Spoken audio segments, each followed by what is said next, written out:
தாமரையை கையணைக்கும் மண்பிரையை உள்ளிருக்கும் நாடி எங்கும் முந்தன் உயிர்தான் இனி வரும் எந்த பிறவியிலும் உன்னை சேர காத்திருப்பேன் விழி மூடும் இமை போல விலகாமல் வாழ்ந்திருப்பேன் உன்னைப் போல தெய்வமில்ல, உள்ளம் போல கோவிலில்ல.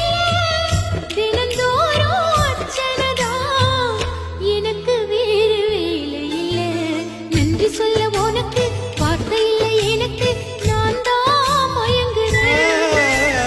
உன்னுடைய மனசும் என்னுடைய மனசும் ஒன்றாய் சங்கமம்